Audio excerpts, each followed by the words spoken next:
for anase esoma udoma hotelfo ebenya de akwakodi ho anase edin ene wo nanso eni ho ehye nipa da sani ebetu akwawiem ene onyankropon akotena democracy eyema bibifo anase enyema yen kwasi broni trim popa ene sentia wadi vaccination eba abibiman mu na family plan so mpo no enhye ben ana kwasi broni hyehyeye e wodi krom enti a wodi etoa yen eba ne sen ana gay ati atese e wo wiase afana nyinara ene we say Illuminati ene we say Freemason ene we say sumwe mu ni nyinara ahyase firi he no broni timpo a wode sa nyema we nyinara e ba no de ato abibima mu no ene sen we entram so hwe Wake Up Africa kwasieda we ni kwasieda bia awia dumienu ekopem awia no mienu live on Royal TV eye adwumadi a ofa poku danko ye executive director edema Free the Mind Movement ene ofa Israel Nkroma a eye coordinator edema Free the Mind Movement no ebeka me Kofi Kumi ho na yesim konya na madi dwumadi ho chiame na ensem bia tise no ye gina twekronkron so abakosem ene ntwere ahodo so na ide mo hu ba bia obibini ufiri enu mu a eduro ene soma wosombo na mabrofo sisi ache ebra so se call together twere kaye no etumi bam ne no ana ahyase o Free the Mind Movement dwumadi efe se Wake Up Africa dwumadi so praso se ye fa dwumadi live on Royal TV so kwasieda we ni kwasieda bia awia dumienu kopim no mienu na ya de so adwenche na wasemisa ye ano e dia ma Wake Up Africa abibiman moma yen sore. Hey yeah, one business general Abatown Ayeniko multimedia so pay video editing, photo shoot, photo editing, documentary, business advert, music video, funeral program, birthday parties, onua uni haukra. Esan say Niko multimedia ebeye ni nyina. Na so yen yo so we your wedding papa bi Niko multimedia si en ha ho kra o me cover ni nyina ma. So we are sorry anaso say we edwumakuo bi a opesa u streaming live o program aye social media handles na aye Twitter, Facebook and the keka ho na Niko multimedia si woni how esan so mo ye ni nyina live abra program na ekoso Niko multimedia si omotonton gadget aye media gadget papa ebini aye audio and video equipment, cameras, speakers, microphones, mixers ni nyina Niko multimedia aye ho adwuma Niko multimedia ewo Koforidia eho ana motare betimi afre Niko multimedia ewo 0244549107 aye Niko multimedia the media general ewo town. Thank you.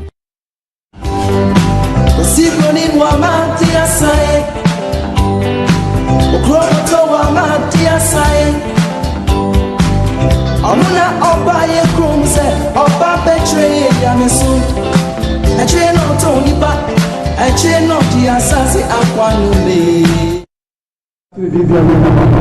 Royal television video so osomfo Kofi Kumi majimegba na nze pese da du na premoto say na majimegba me ne mpanifo mienu bi na sa dwumade ye tena se sinkonya na ye de somo aye ofa ye opoku dankwa our executive director Edema friend Free the Mind Movement. On the bar Israel Nkroma, our national coordinator Edema friend Free the Mind Movement. And then so I know because I said in Penny for come inside yes Sinkunya. We call back Semu, Chirosemu, and Pensin you can Penny for ye. Now fee and then you room I was seminal. Bamano so I shall and seminal and yet for Diablo and Nina Ebro. And then February, Bosomia, a tosso, you know. Neda etoso nkron na matnase anunti ye beko nsem mu na ene ye de asomo na otwini ne na ofatnase na odi megba no odi ewura mu na abibifuo ya mamre ne ya mane sane ya ye niema na ofa ma ye hu se ne ye no ya de ye bebiri na no e wo trosem no na eno ana ofagina so na odi dadi ama yehu akire yense so sam ne da hono eya bibifo eho abakosem anenti na ofada na di ama yehu enema bi a enei ya ye no ya nanom eye fi bra na chiro no wo ho aye ya besim na omo yira chiro na yira ya ni chiro no kura bi mu no yende esanse eye bon wudi eye wa mamre wadiye wa manye no wa mamre ntino eye dia wo ntino enu enu wa bra oba obo enu no fa ede madima yehu odi ye wura nyema mienu eye oba afichiri ko ena se oba ewu a sanye ma no ampa ofadie ko tro se bi danadi ampa nso so abra ba ye bo a kyerɛ sɛ sɛnea natwerɛ no kaa na natwerɛ no ɛhyɛ mmara nkyerɛ nhyɛ to hɔ no ɛne nyinaa na no madi so a bɛsi na ɛnɛ yi nyinaa no enti ɛnɛ no wokɔ yɛahemfo ne titiri ahemfo ahemfie a saa nneɛma no nyinaa pɛpɛpɛpɛpɛpɛ ɛna abrabɔ a yɛhu no ɛna ɛwɔ enti ɔfa ɛde yɛwura mu ɛma ɔda n'adi ɛno nti na ɔfa aka bɛgyina so sɛ ɛyɛ Hebrewfoɔ a yɛka ɔmo ho asɛm wɔ Bible mu a yɛsɛ Bible no yɛ ɔmo dea no saa Hebrewfoɔ na migration no ɔde yɛmfa history mu kwan ɛnam so baabi a ɔmo fofa yɛ a ɛnɛ ɔmo bɛpie West Africa a Ghana yɛka Ghana ha Hebrewfoɔ no adodoɔ naa no ɛwɔ ha bi ɛno nti ɔmo adeyɛ no a ɛwɔ twerɛ no mu no ɔda n'adi ma yɛhu sɛ ɔba Ghana ha a ɛno ara ne yɛabrabɔ a yɛbɔ wei na ɔtwe sɛ ne ɔfa ɛda n'adi ɛma yɛhu ɛna Israel nso so ɛbɛn mu na ampa Israel de yɛwura mu ma yɛadeyɛ no Israel ma yɛhu sɛ yɛadeyɛ no ɛnɛ yɛnhwɛ sɛ no ɛna yɛde tu anamo a Israel biebie mu yɛhwɛ yɛ a wohwɛ ɛnɛ akristofoɔ a nka ɔmo gye atom sɛ ɔmo yɛ nyamesomfoɔ a nkɛsɛ sɛ nyame mmara nyame adeyɛ wɔ tuo no ma ɛsɛ ɛnɛ yɛ ɔmo abrabɔ no Israel nso de ewurawura mu hwɛ sɛ ɛnɛ ɛno na ɔmo de yɛ adwuma anaa ɛno akyi no Israel ma yɛhu sɛ saa nneɛma no a ɔbɔ adeɛ hyɛeɛ no ɔbɔ adeɛ hyɛ de ma nipa a ɛbɛbɛboa w'asetena nti sɛ woamfa anyɛ adwuma a ɛpo tia wo ɛsɔre tia wo ɛma w'abrabɔ no ɛhwe fam wokɔ fam woyɛ bɛrima na wonim na ɔbɛbɔ ne nsa na woanhwɛ yie a ɛtumi ma wo nneɛma bebree ɛsɛe na wɔtwe sɛ nɛ mpanyinfoɔ mmienu yi agye mmerɛ no ɔmo yi wei nyinaa epieɛ ɛno nso so mpanyinfoɔ atena ase nim sɛ nsɛm no bɛdɛ ɔmo deɛ bɛkɔm ɛno nti wafidie no bɛyi fi a kɔso anama wafidie no ɛna royal television esan sa ha deɛ ɛnim sa ha yɛgye nyansa yɛpɛ nyansa ɛnyɛ nimdeɛ na ansa na yɛkɔ mpanyinfoɔ no hɔ no nkaabɔ kakra ɛne nsɛm kakra wɔ hɔ ebia na woni fie ane na nso dwumadie wopɛ sɛ woka ho wokɔ abɛfonten tan so na wohwehwɛ Wake Up Africa GH Wake Up Africa GH Facebook ɛna YouTube nyinaa no wokɔ hɔ na wohwehwɛ Wake Up Africa GH a wo nsa bɛka dwumadie wobɛtumi aka ho live na wo nso wahwɛ bi saa nso na wo SMS ɛne o WhatsApp message ane fa brɛ me matena si mɛgye mmerɛ na makenkan ɛde ama wo number abɛfa so no ɛyɛ 0206 519335 0206 519335 wei fabra makenkan ɛde ama wo nkaabɔ kakra a ɛwɔ hɔ no ɛnie ɛyɛ free the mind movement ɛyɛ ɛmaakuo a ɛwɔ free the mind mu no Zion ladies ɔmodin no ɔmo panyin a ɔda no ɛyɛ Mama Africa ɛna de saa nkaabɔ yi sɛ memfa mmɔ ɛyɛ ɛmaa a ɛwɔ free the mind mu nyinaa sɛ momoaboa mo ho monyɛ krado na mosiesie mo ho na dwumadie kɛse a afia no mu di no ɛyɛ annual conference no ɛba so afia wei no ne deɛ ɛba so no ɛyɛ Cape Coast ɛhɔ ɛna ɛba so na ɛyɛ Duakro Community Center ɛhɔ na mobɛdi saa adwuma wei na activities bebree ɛwɔ mu mobɛyɛ yɛfɛ ne sɛn mobɛyɛ exercise mobɛyɛ mpomu trentre mobɛyɛ kefit a baabi a mobɛfi hɔ ɛde akɔ Elmina na mowie a makɔ Elmina Castle ɛsiane sɛ mowɔ abakɔsɛm bi da hɔ a ɛyɛ ɔbɔ adeɛ nkɔmhyɛ a ɔhyɛ to hɔ no abam ama na woka nkyerɛ no abam ama no nti no wopɛ sɛ mode m'ani kɔhu sɛ mabakɔsɛm a ɔbɔ adeɛ kaeɛ no a aba mu no nsuanso ne mpɔmpɔn so ne kwan ɛfa so ɛyɛ adwuma baa mu no nyinaa no ɛno nti na mokɔ Elmina Castle na mo nso mode m'ani akɔhwɛ bi na mpa mahu sɛ ampa ɔbɔ adeɛ no a mode n'akyi no ɔyɛ nokwafoɔ wei nti ɛna mo so mobɛkɔ Elmina Castle ɛno nti yɛbɔ nkayɛ sɛ ɔbaa bi anyi ne ho mfim na monkye mpo madɔfo a aka ɛsiane sɛ saa da no ɛnyɛ asɛm ketewa health talk bɛba so wowɔ problem awoɔ ho problem abra na mpanyinfoɔ a bɛpie wɔ hɔ no sɛ wawoɔ wode du ɔmo anim a ɛbɛyɛ din saa nso so na Mama Africa ɔbɛgye mmerɛ akyerɛkyerɛ fi nsɛm mu aware nsɛm mu mpo kwan a bɛfa so a ofie wobɛhwɛ ofie mpomuden ofie bɛnya mpomuden woku bɛnya mpomuden waduanedie aduanedie nkɔyɛ deɛ mo ne ɛde ho kekayɛ ɛne magi spices ahodoɔ Mama Africa bɛgye mmerɛ abiebie wei nyinaa so akyerɛkyerɛ na sɛ bɛyɛ a mobɛfi hɔ no ɛma mobɛfi hɔ no na kyerɛ sɛ mukun no mu ayɛ anigye na kyerɛ sɛ mofie anigye ne awareɛ no na sɔ twan na anigye aba fie ama mo mma nso so ɛnyɛ anigye wɔ fie hɔ a efie no bɛyɛ kyerɛ sɛ anigye ɛno ɛna Mama Africa ɛde ahyehyɛ saa dwumadie sɛ obiara ɛma wɔde no ntu anammɔ mmra na bɛgye wo kyɛfa You know, date on the 6th to on the 8th March. 6th to 8th March. Sa ana you know the so number of friend 02449 647748 0249 647748 and also 0249 782335 0249 782335. When number of ra you know the mutu bi open on sa ebeka. So ana free the mind leadership. Na free the mind leadership. Aya na watch away enemy. Me nda away enemy. Meaning say a school basso. Aha. On the 15th of this month, March, next week ya meaning that way enemy ya no. Kawo kudi headquarters ho. Ana sa school yi basso. Enti leadership. Bia ultimately you who fi say maybe rep, organizer, friend say secretary. You maybe ultimately you who fi. So also na we member na person baby akwanya ho obetumi aba.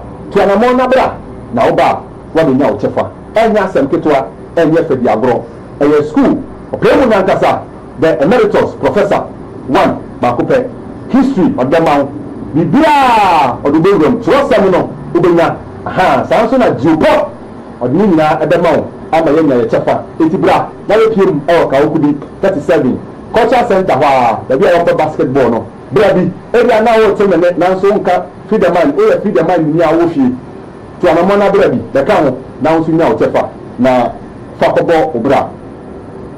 Okay, yemi jakakra na afi yembra na jumedie no yembeto aso eye quantum spectacle Israel consult or this spectacle ya bejaman so na ni book bi da mani na making kan book no na hu se sa na spectacle enye fedi agrokra spectacle na yehu ni sa no enye fedi agrokra ni book da mani quantum energy glass we quantum energy glass as I said so when you know a problem be apart from glaucoma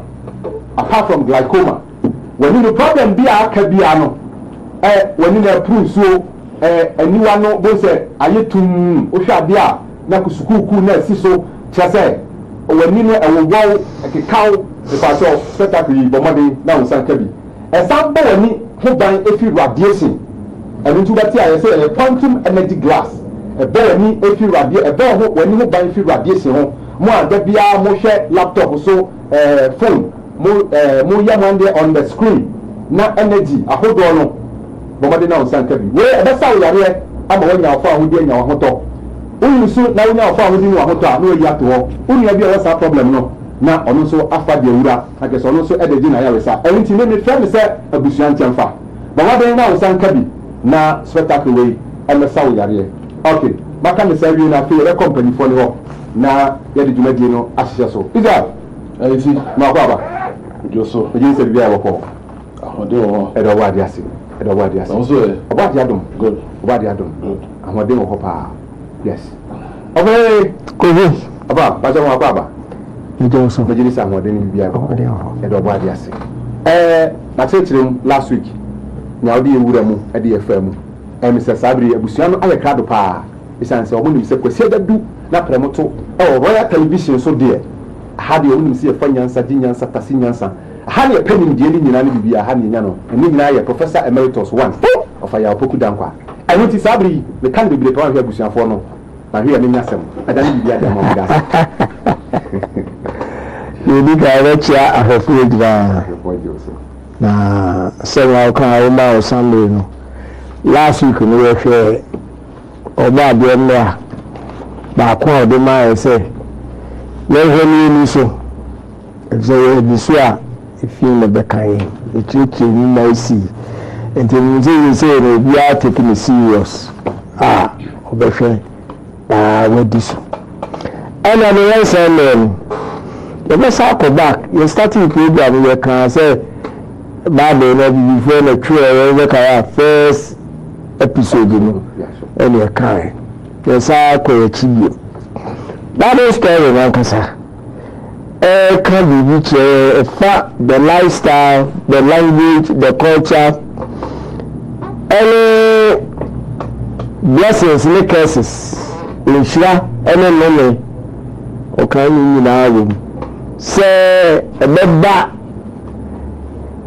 Omaya friend Israel and Israelites to them for the bar or Musu. Empolo. So I'm trying to more so bad area. Mishra. And the bomb so I may not be deep in your seeing. I say, only Lilian Subia. Let us say, the name and ever. My name is stressing on this. Like I say, you can't Israel. Mama is very Netanyahu. Any call for you. I don't want to America. Call for you, go assassin. Sir, okay. You can't. I can't move fast when you need the play. And the year heritage. And the name of you know. And I don't want to America. One more doesn't see a man at 2 1 2 say.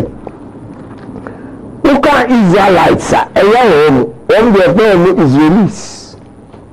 Like a Bususam, so that describe Israeli. I always say Coco Israelite. And I always encyclopedia America.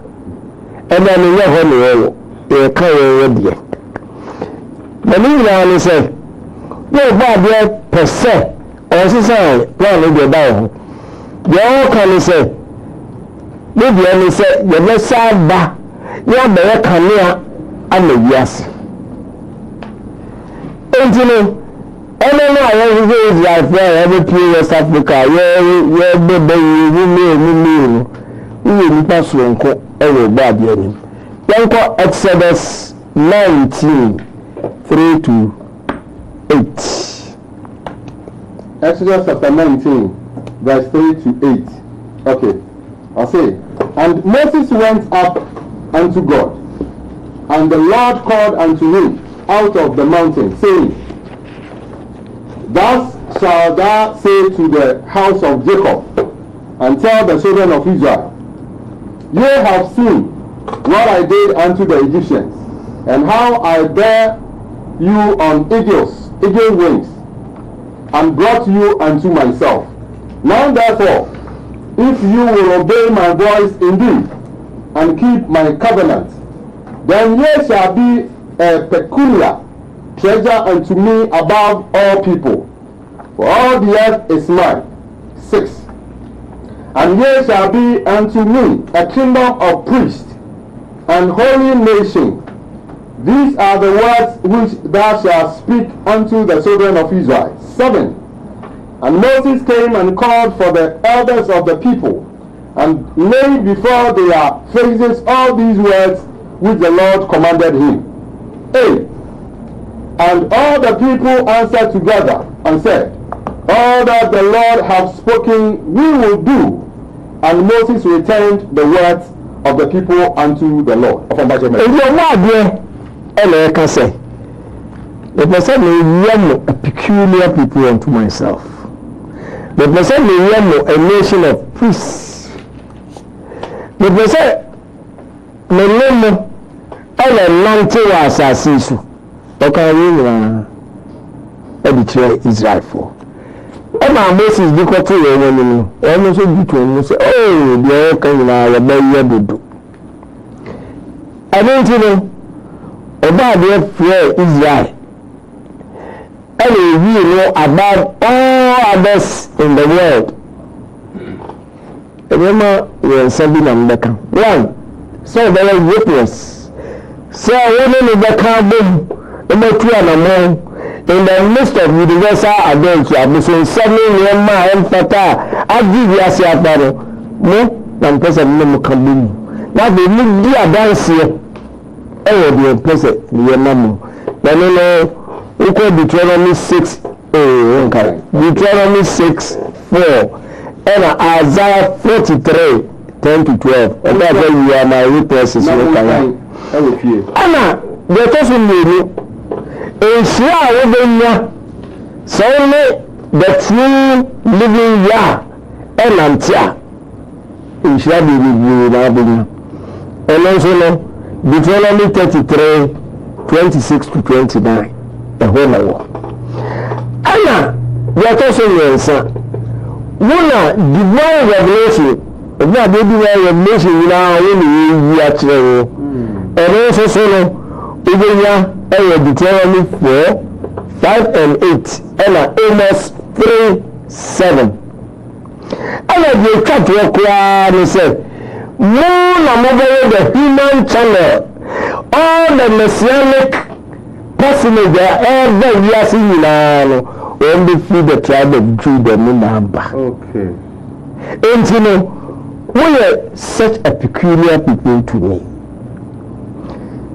One kind of Bible will say, President be the day savior, and our Prime Minister be the day savior, and our Heavenly be the day savior, and our Human be the day savior. Say, Messiah be that. In Peter, we are say, the tribe of Judah. And Israel, and you see a queen back. A whole bit flapper. And you will not show how they are so precious to a body. And the other day, you also, I will be on my. So when you know, I was just be on my. And you can mean, what is that so called covenants? 5 covenants and 4 dispensations, or testimony with the dispensations. And a covenant, you know, meaning you are responsibility and being money. And also Abrahamic covenant, Mosaic covenant, Palestinian covenant, Davidic covenant, and the new covenant. Jeremiah 33. And then say new covenant. Okay. 31. And the dispensations also. And the promise Abraham was it Ella.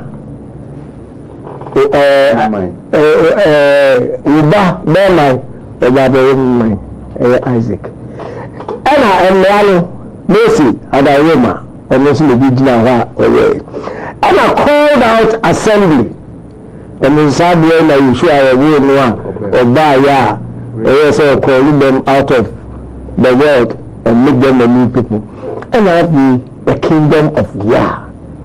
Sebeba Abba. One man by.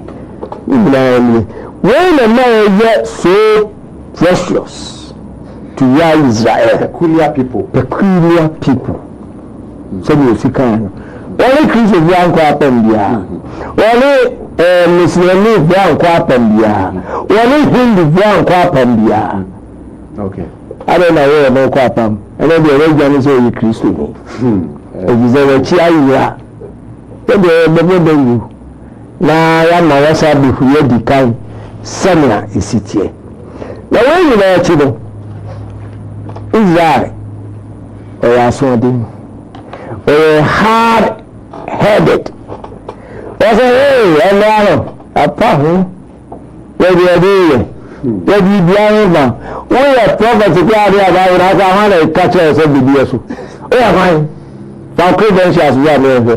The entire say legit instructions free. One cast and plant to be see what they are not be now.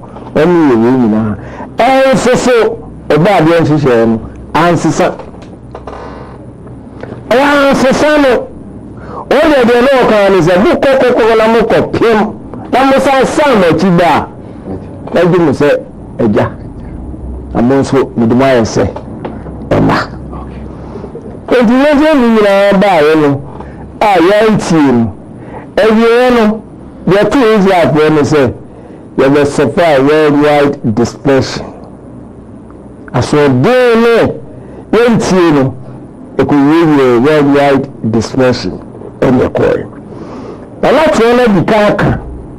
So, maybe the answer is maybe the answer, no. Yes, I'm going to go. Maybe Shirano, anybody, I don't know. Deuteronomy 28. Okay. There can a Shirano first. Deuteronomy 28, 1-14. Okay. Deuteronomy chapter 28, 1-14. And it shall come to pass, if thou shalt hearken diligently unto the voice of the Lord thy God, to observe and to do all his commandments which I command thee this day, that the Lord thy God will set thee on high above all nations of the earth, And all these blessings shall come on thee, and overtake thee, if thou shalt hearken unto the voice of the Lord thy God. Blessed shalt thou be in the city, and blessed shalt thou be in the field.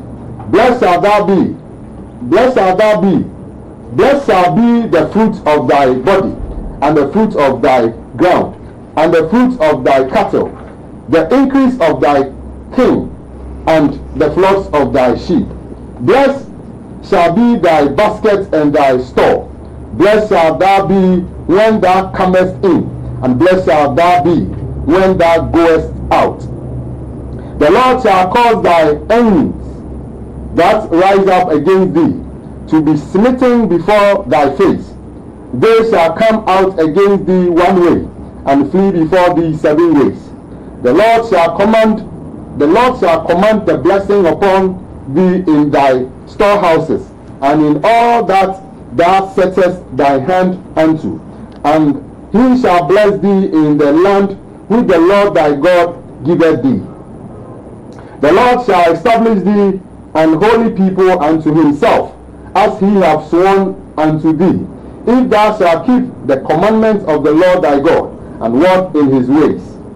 And all people of the earth shall see that thou art called by the name of the Lord, and thou shalt be afraid of, and they shall be afraid of thee. And the Lord shall make thee plenteous in goods, in the fruits of thy womb, in the fruits of thy body, and in the fruits of thy cattle, and in the fruits of thy ground, in the land which the Lord swore unto thy fathers to give thee. The Lord shall open unto thee his good treasures, the heaven to give the rain unto thy land in his season, and to bless all the work of thy hand. And thou shalt lend unto many nations, and thou shalt not borrow. Blessing ye are not in effect. And the Lord shall make thee the head and not the tail, and thou shalt be above only, and thou shalt not be beneath. If that thou hearken unto the commandments of the Lord thy God, which I command thee this day, to observe and to do them, and thou shalt not go aside from any of the words which I command thee this day, to the right hand or to the left, to go after other gods to serve them. 15. But it, okay, 14. 14. Blessing. It is a blessing. For any count. So you meet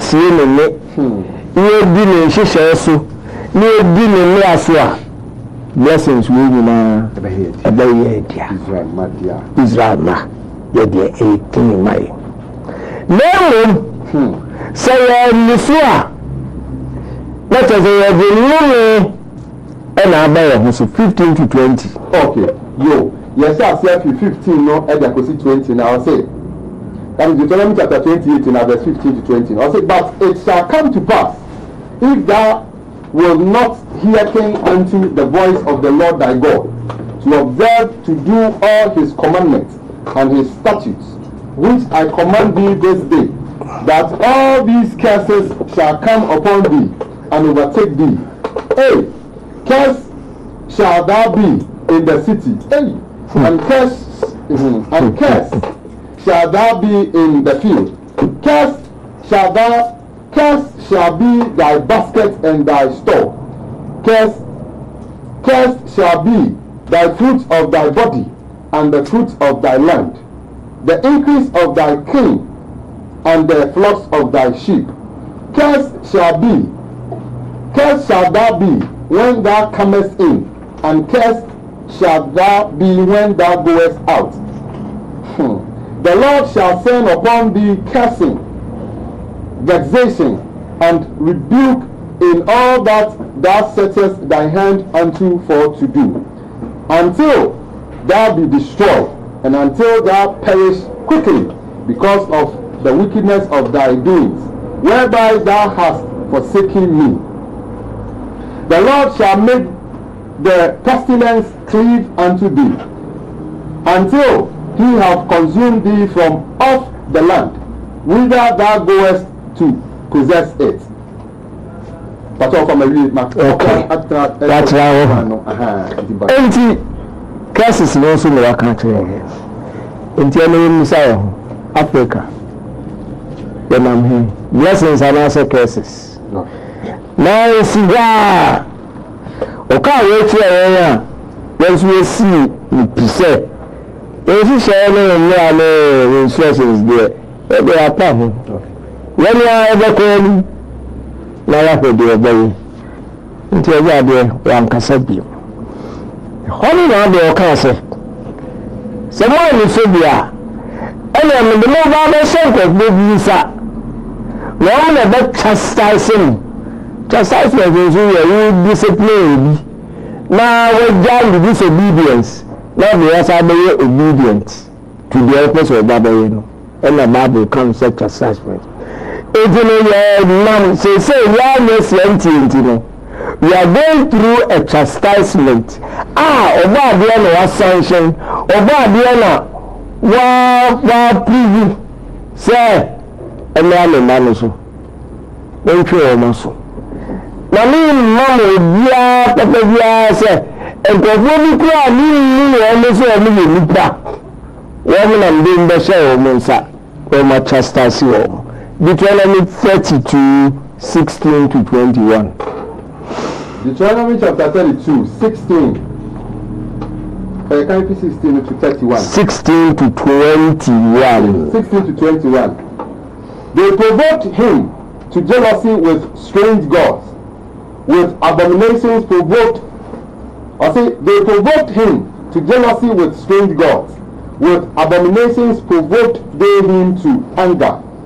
They sacrificed unto devils, not to God, to gods whom they knew not, to new gods that came newly up, whom your fathers feared not. Of the rock that begat thee thou art unmindful, and hast forgotten God that formed thee. And when the Lord saw it, he abhorred them because of the provoking of his sons and of his daughters. And he said, I will hide my face from them. I will see what their end shall be. For they are a very froward generation, children, in whom is no faith. 21. They have moved me to jealousy with that which is not God. They have provoked me to anger with their vanities, and I will move them to jealousy with those which are not a people. Hey, I will provoke them to anger with a foolish nation. And what then?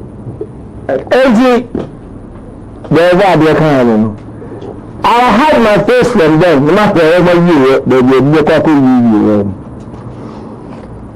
One of the new ever share no saddle. Only a foolish nation. The thing to say, Oba dear, every share a cosikoko and sa. Really, you venta, and can say, or no number, no materials. Oh, my Africa, it's you. Sabe no de Oba dear, she share na near Dinam and the economy of around the 15th century, and then my started as there was super. Now the continent will be so many empires, any kingdoms. Now there were the most advanced institutions in Yasin when I knew you. There were Mindiaho, and they were the best vertical family structures. In terms of Akosikoko Urban, you can hear first picture. Okay. Your first picture, the Ricano Area, Newsweek, 23rd September 1991, the days of the empire. But your picture now is rich history pan of our continent in West Africa, Ghana, Mali, Songa Empire. Because South Africa, Zimbabwe, almost there. And I'll call Egypt for the months. Let it be. Say, I let you answer because you call or set it foot. Where's your first video? Okay. Your first video, no, about the Africa, proud to the coming of the Europeans. Some video, I can't jump from my. Africa was home to incredible civilizations before Europeans arrived. Let's explore. Ancient Africa was a land of thriving kingdoms and empires. Picture bustling cities, advanced trade routes, and rich cultures. Have you ever heard of the Kingdom of Kush? They rivaled Egypt with their own pyramids and powerful queens. And don't forget Great Zimbabwe, known for its impressive stone structures. The Mali Empire, their wealth was legendary thanks to gold and salt trade, with Timbuktu being a center of learning. Meanwhile, in West Africa, the Kingdom of Ghana flourished, trading gold for goods from across the Sahara. These societies were innovative, diplomatic, and vibrant long before European contact. So next time you think of ancient Africa, remember, it was a continent of greatness. Hit like and subscribe for more fascinating history bites. Africa was home to incredible civilizations before Europeans arrived. Let's explore. Ancient Africa was a land of thriving kingdoms and empires. Picture bustling cities, advanced trade routes, and rich cultures. Have you ever heard of the Kingdom of Kush? They rivaled Egypt with their own pyramids and powerful queens. And don't forget Great Zimbabwe, known for its impressive stone structures. The Mali Empire, their wealth was legendary thanks to gold and salt trade, with Timbuktu being a center of learning. Meanwhile, in West Africa, the Kingdom of Ghana flourished, trading gold for goods from across the Sahara. These societies were innovative, diplomatic,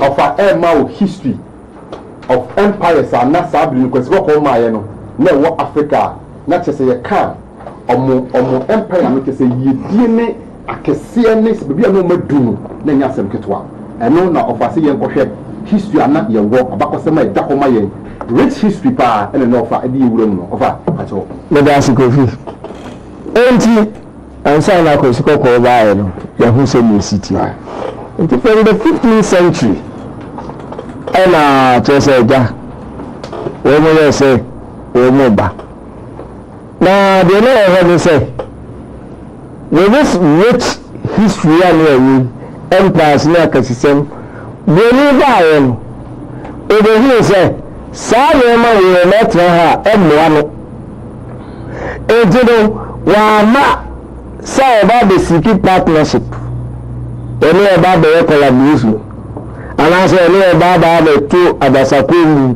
na ya to us develop maybe I say we about the big na ma say na be the mention no they are shedding team and they are a control and they are not being say a thriving and flourishing Africa there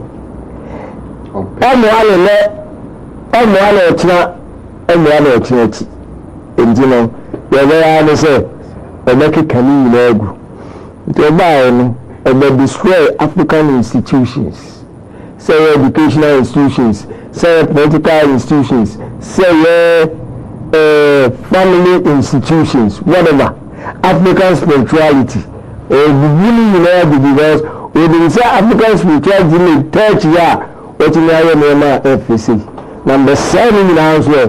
The council in who have some now between yeah no say the economy into no sad of baby and the thinking you teach you say ya so the into the bad dey cause you need or the your destiny any your course any here see na e sha kwesiko ko nsa say on twe aso na say you know in an effort to say see the shasia of the crises you yankopon say sa ko ko de chi akwan na fi wetimi ni tu anamo we sa pagi mu we sa si ya dadem if the way ya so de nti e na bi ni na ba na she nsa e na abi ntimi hu de ba ba yi ko se ko ba no ordinada and pro and a brutality I use violent actions on the person sexual kwa shino ekun kwa kumbi na ehun ka o mo akan what is have you this why mother what's a life na baby nko dran ho ya kwa kujira saa ena omo start so boya nti ele no de na da ene ntro ena da da so na next video da ya kwa ko no brenia oti nyanum abofuto so yes ya de na da ene ntro ene bia de say yes na da gibia e de ko no the second video no white man on white man no first video no emu mai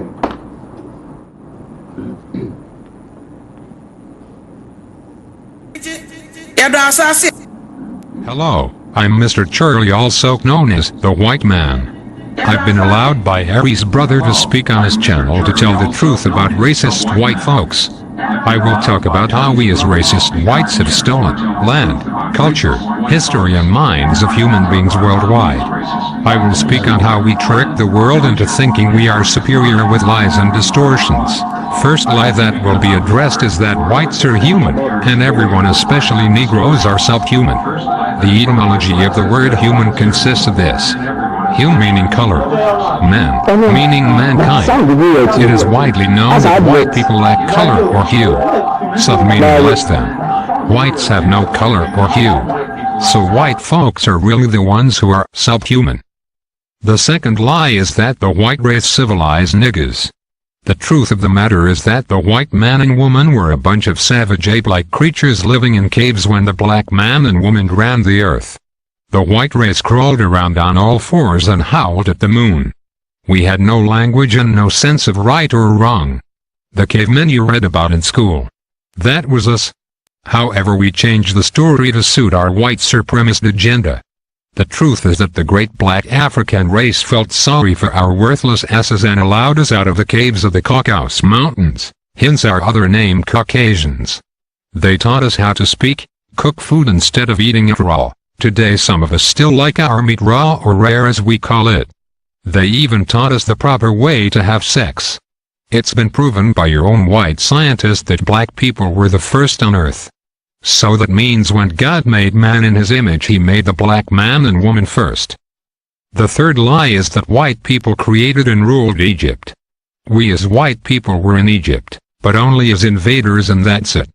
The race of people us whites call jigaboos and niggers are the ones who built this great civilization as well as others. The proof is on the walls and many artifacts. We as white people pretend we created everything in order to sustain the lie that we are superior. We had Greece and Rome. Two highly functional but very sadistic and very homosexual societies. Bottom line, white folks. The niggas are waking up and taking back all their culture and history. So white people might as well shut the fuck up. Real talk. The fourth lie is that the white race is righteous and fair dealing. Bottom line is that we have been the most deceitful, murderous, savage and violent ignorant people to ever walk the face of the earth. Wherever we have traveled, we have started wars, killed, raped and robbed the people we've come in contact with. We have wiped out entire races of people and animals. I mean, we hunt animals for fun, for Christ's sake. We as white people are sick, disgusting by nature. This is why we are called devils, and deservingly so. I know many of you racist white folks, Uncle Toms and Mimis, are angry at the info I have given you today.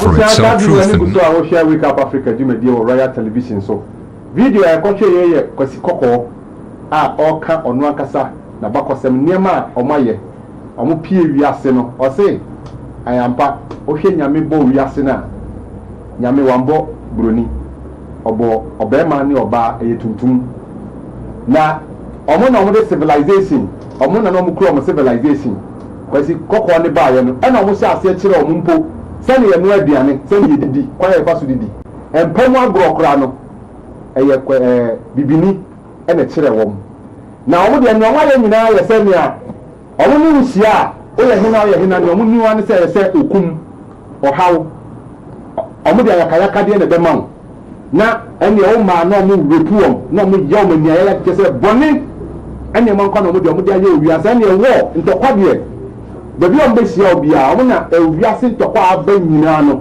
eyomo ene o maye we ye kwasikoko ene o ka ni nua kwasikoko niema omaye owiase mu ofamacho but that's it yanko Deuteronomy 28:49. okay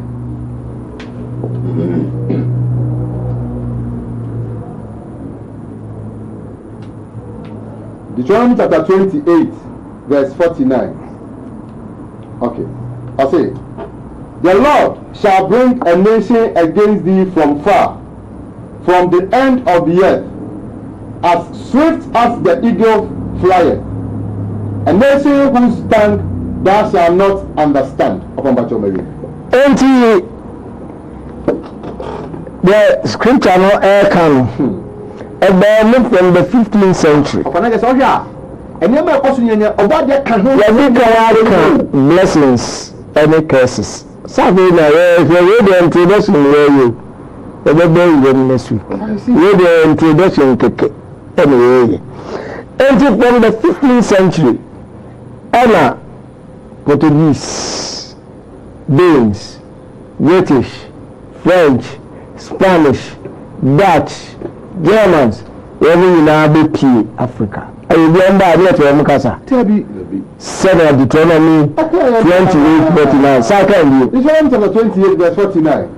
I say, the Lord shall bring a nation against thee from far, from the end of the earth, as swift as the eagle flieth, a nation whose tongue thou shalt not understand. Oh, to the casa, and the buy. Into the school, you know. A special subject. You see the coming of the Europeans. We are at school down there. You can say something. I'm about 10 times to see you. I know what I remember. Now you know because I really cook more kakram koka bibi kakra. Almost on buy on the shape of buy. And that would be West Africa course. When you see you say, hey, you need to see my coffee. You couldn't the burden. And almost a more details means that one was in that by Miguel. Yes, I have a bank a crack. Let me baby a crack. And Palo, she said, you could get it. Oh, Jaluka of your mother, the Mamma, and also. And the could be still everywhere. I'm not trying to go. Hey, it is swallowing.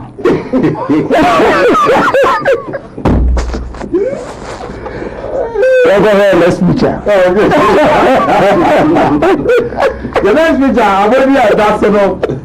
The coming of the Europeans. One. Move us up into Somalia.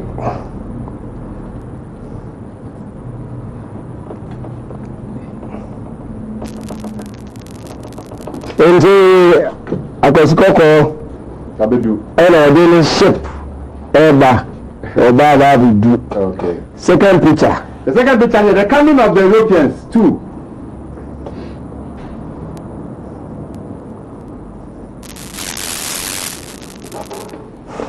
Nti abedu ọmọ nkùnrin àwọn ayé yẹn fi ẹhún nípẹ̀sù àwọn ọmọ yẹn nti sẹ́kásá bẹ́ẹ̀ rà ní ọmọ kan sẹ́kásá bẹ́ẹ̀ rà ọmọ kan nti ọmọ adá bi do.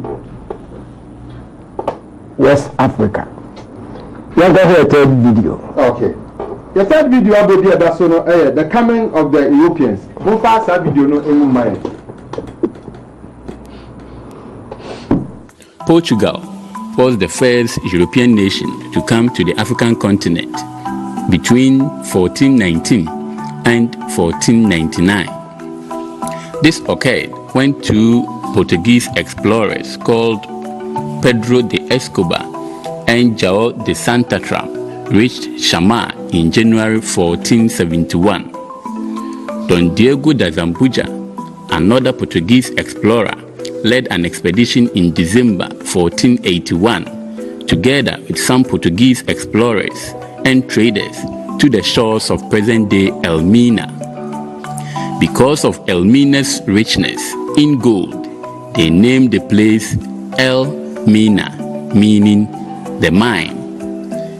The traditional name of Elmina was called Edina. The English later called it the Gold Coast. Later on, the Portuguese built a castle at Elmina and called it São Jorge de Elmina in AD 1482. The Elmina Castle became the main center of the Portuguese trade in West Africa. Kwame Ansan was the chief of Elmina. The Portuguese was followed by the Spaniards. However, the Spaniards left Africa after the discovery of the Americas. The English and the French also began to operate on the west coast from the last 2 decades of the 15th century. However, the activities of these two countries was not a threat to the Portuguese position in West Africa. The arrival of the Dutch from the 1590s posed a threat to the Portuguese position in West Africa. 20 years later, the Dutch had conquered all the Portuguese trading posts and castles on the west coast, including Elmina, and had established a monopoly over the West African trade. Other European countries that came to West Africa were the Danes in 1642, the Swedes in 1647, the Brandenburgers, now Germany, in 1682, also entered the West African coastal scene. The activities of the Swedes and the Brandenburgers were not successful, but the other 5 powers, the Portuguese, the Dutch, the French, the English, and the Danes continued to operate on the coast of West Africa until the Danes withdrew in 1850 and the Dutch in 1872. Portugal was the first European. Now, rich history. Kwanya nam so a kwasiko ko be pie West Africa, Ghana, eye Elmina, Portuguese for di kan, na Dutch for di akire. Na afi omo bedu ye no. Esan sika kokko ne niema asase no ewo mu a chese eniema ewa ha no ntino ne niema ebu ha no ntino. Afi de na omo twom ho aye ntokwa butu omo ntem. Na afi omo maka ho ti hawa other Europeans in migration omusifa edidi so baaye French for bemu, Germany for, England for sa ena history eno ho history abakosem ena yakohwe no ya kire date time omo de baaye nyina ena ofa me yakohwe no ofa yo kofi medase enti se na le ka de dam ya gino ne ane ho eno de Teresa in an fire. In Germany, if you say, beginning, so all Europe, so all America, so all Latin America, so all African continent, and we live below poverty line. No man is so visible, say, into the can't say. Now then, and the very other normal ya, the beyond the ACC now. Your father heard a normal and Sabi. About the other bar, the present location where you meet you. As I say, a Biblia now, as I say, the Arable lands. Bibi say the beyefu gold ni down only one man bibi le eyedia next picture. The next picture no public agenda 19th October 2007 TNC's control minerals in poor countries. The picture no for to my offer. Bibia ya bibia efiyensa ama say ohia ana adoko yen ama ya se mo le mo bo baby ewe bia na se bibia efiyensa se biko si awa se ko ye se bi ye ben enye dia bi then we first bi ya sasi ba enye dia. Next picture. Next picture here, the African Observer, June 19 to 25, 1997.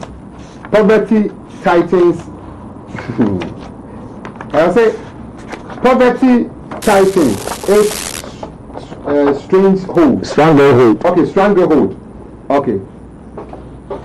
Now over kind. My market bibi na lasso no kind. Okay. What say? I say the fight against poverty in African countries to be a losing one. The United Nations Development Programme UDNP says in its 1997 Human Development Report to be launched here tomorrow, the UNDP says Sub-Saharan Africa together with South Asia are the two regions hardest hit by poverty. Sub-Saharan Africa has the highest proportion of people in and the fastest growth in human poverty. Okay.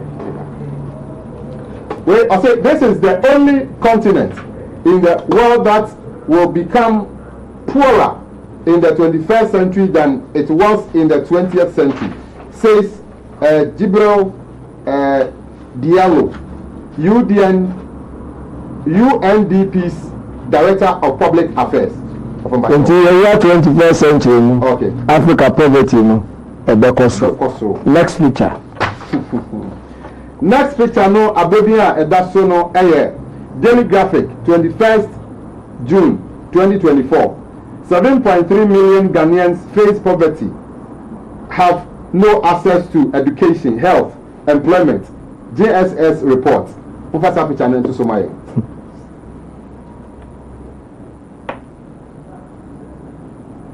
Ghana, 7.3 million face poverty. Now, poverty is free here. And before with all the higher lands in Sasia, we be a kutukwa na abano. Oto tue asase bi a won tu fam kwa de so to gusu a efifi. Ena de ba ni sen ena yentimi eno afio enfidi ho eno ho ntoyen. Picture, next picture. Next picture, no, a Weekly Spectator, 22nd October 1988. Technology and inputs. The global 2000 experiment in agriculture. Professor Pichane to Somalia.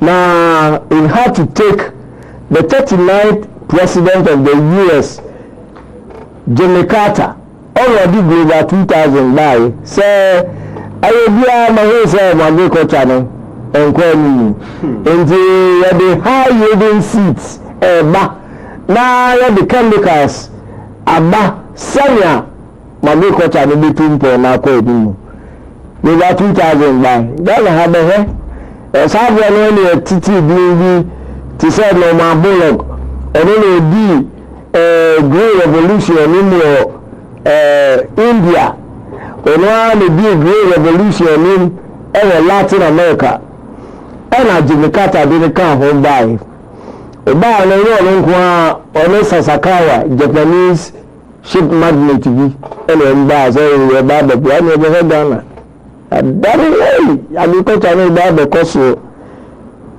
ho experiment na ihu ya hwe ya eda ho no Jimmy Carter bi wi ni die ene ko next picture here Daily Graphic 20th August 2005 Africa needs green revolution to feed her people.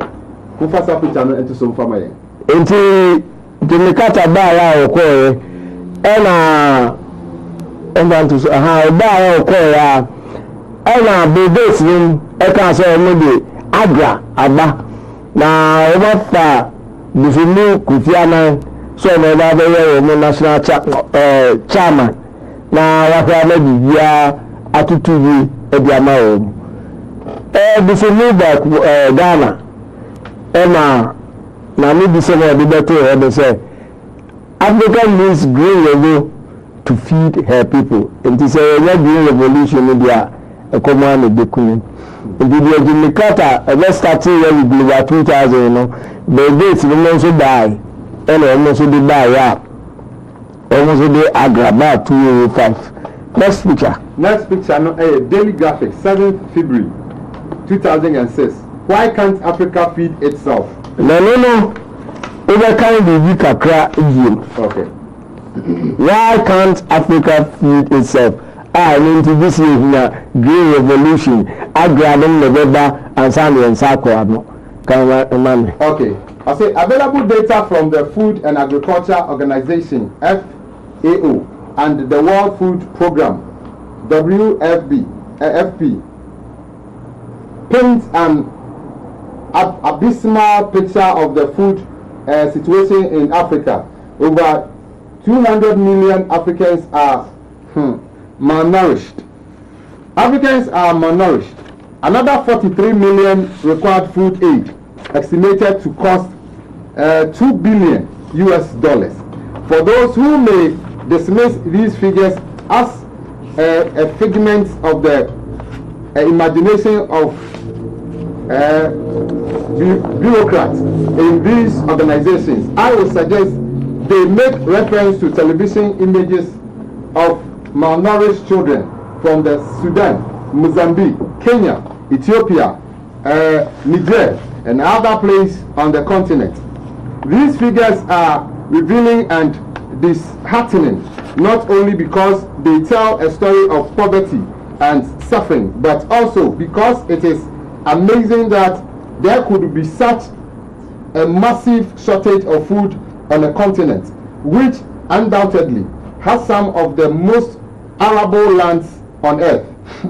So what could account for the situation where only South Africa is credited with food sufficiency on the African continent south of the Sahara?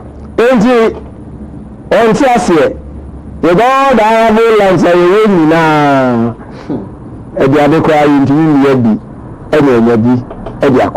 Next picture. Next picture here. Ghanaian Times, 17th August 2006.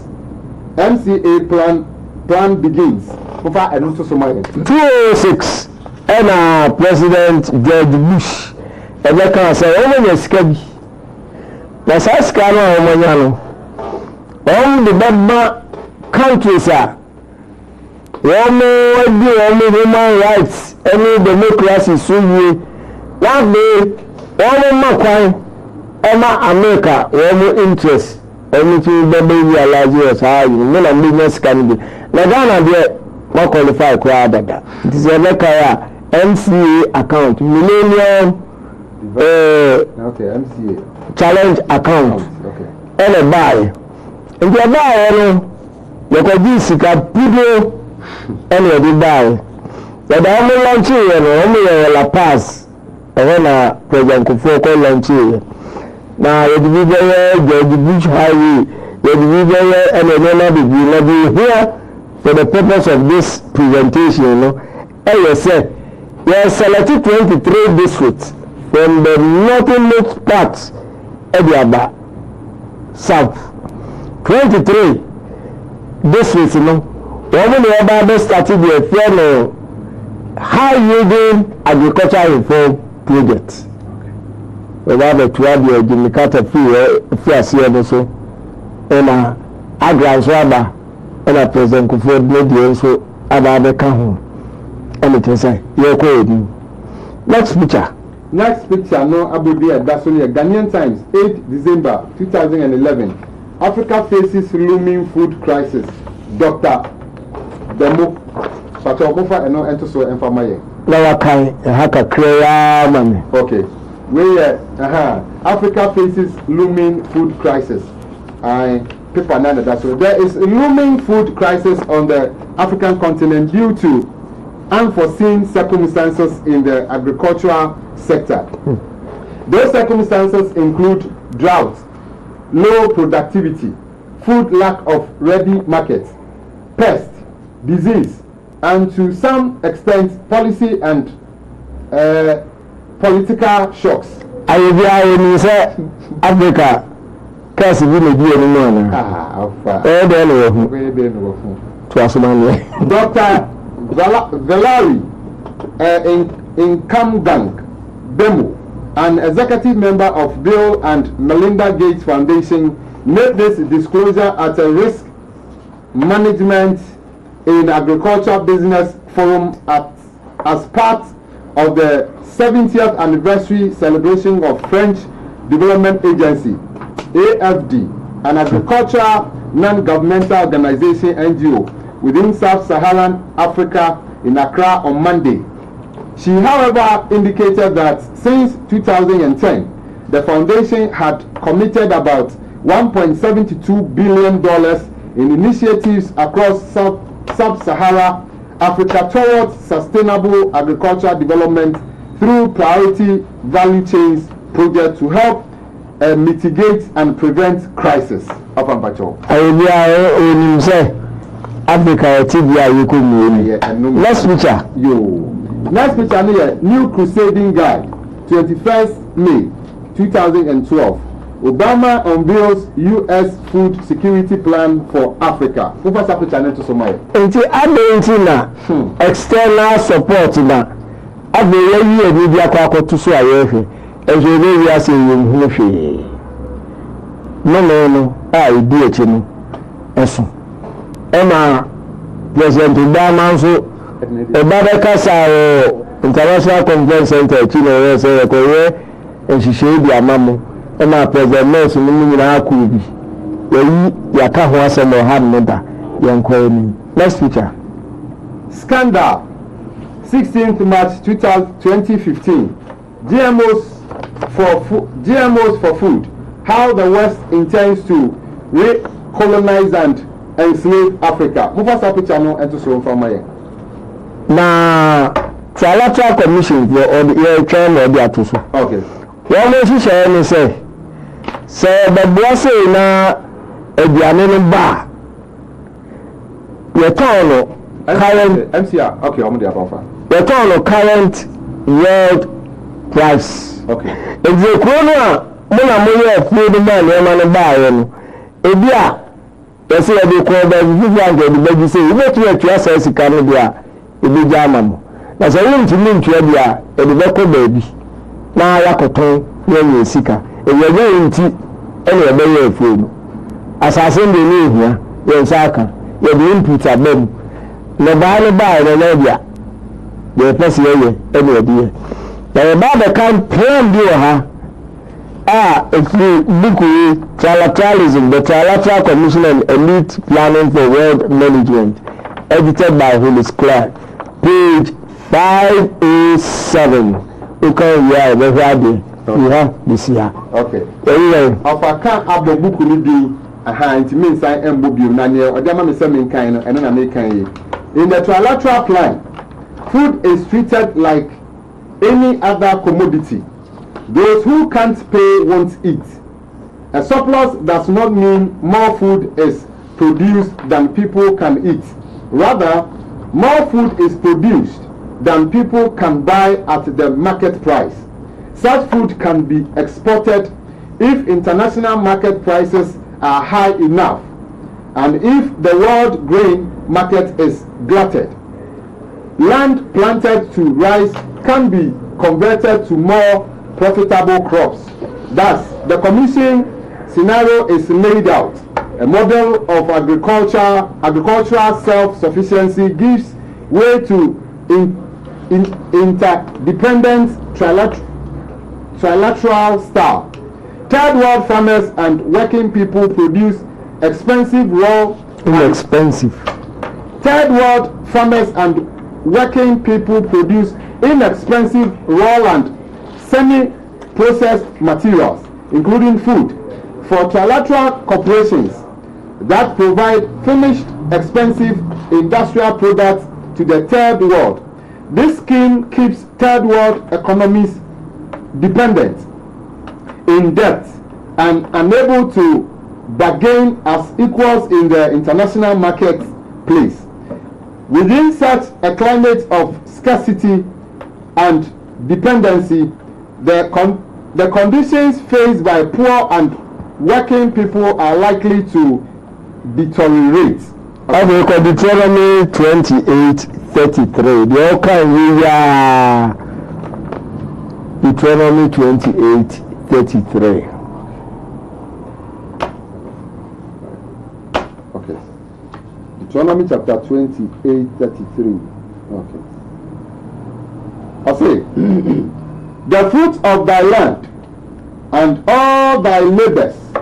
Or see, the fruit of thy land and all thy labors shall a nation which thou knowest not eat up, and thou shalt be only oppressed and crushed always. I don't know I can carry. Curse in my leg one. I see. You're going to next picture. Okay. And say I see. Daily Graphic, 1st February 2010. Make National Prayer Day annual affair, President. And I'm saying, court to the enemy. The visa is solution, and say, you don't buy more, and a baby from 10 years. So, first up, you need to have. Auntie, like a mess guy. And I can't say, enter Empire, National Prayer Day annual affair. Auntie, President. Yes, Saturday. Maybe a solution. Yeah, how you teach you sanity. Next picture. Next picture here. Daily Graphic, 18th May 2015. Women's Agro Ministry prays for an end to challenges. But I'm going to picture to somebody. And no, you know. And the always now, so you know. TV say first one on the advert means a man to go near they are no kind one more football commentary. So you can't get to more. As you know, down one country. Oh, Papa. It be like more vampire and so yeah. Baha, Sanya, a bit Empire then. Next picture. Daily Graphic, 2nd July 2015. Christians pray for God's intervention in solving national challenges. What's that picture to somebody? Okay. Next picture. Next picture here. Daily Graphic, 15th October 2015. Ineffectiveness of prayers among blacks. Pastor, what's that picture to somebody? Now, the two here. Deuteronomy 28:23. Okay. Deuteronomy 28:23. Deuteronomy chapter 28, verse 23. I'll say, and thy heaven that is over thy head shall be brass, and the earth that is under thee shall be iron. And he said, and by one what they are looking at your mono, you see me upon them. Casano, intimate cover, we are. Sansona, as I say, I say, no, iron, a can be anyhow. If you are all your country, we are doing now. You see what man. If I hear you, I will be fine. I say, me, shall the money, Lama, said your money. Then I wouldn't have any idea about it. Once I answer the bar and Kababa. Now, no, I also know, and yet, Pabo and a solution. Into me identify, say, I do in a highway, and then the Benny Senya, you be CIA. Next picture. No, Daily Graphic, 19 December 2024. Apostolic Fathers present 9-point proposal to President-elect Mahama. Let's remember you, Emma. President Mahama, every day. Okay. Anna, so I mean, you have Apostolic Fathers. We didn't know. Maybe picture now, I'm doing no matter. One of the proposal with that now, over can hack a clay, rather than probably can hack a clay. And you are put on a Daily Graphic that's on Thursday, December 19th, 2024. Yeah, Apostolic Fathers present 9-point proposal to President-elect Mahama. About you. The Apostolic Fathers, a group of renowned Christian leaders led by the founder of Action Chapel International, Archbishop Nicholas Duncan Williams, has presented a 9-point proposal for national development to President-elect John Dramani Mahama for his consideration. Okay, Yaba also I said, additionally, the Apostolic Fathers have proposed allocating community designated spaces for churches and establishing a national day of prayer to promote unity and spiritual reflection. Solution. Yes. And they don't know. And yet, empire. We will empire. It's me empire to me empire bees or dollars so it's a city so. I don't see you. To be car. And what holy actually. Africa how a religion.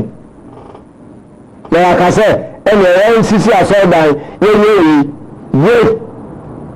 need to trap. Now, you trust your coin. I can't go to say, I can see your child assessment, will be stage by stage by stage.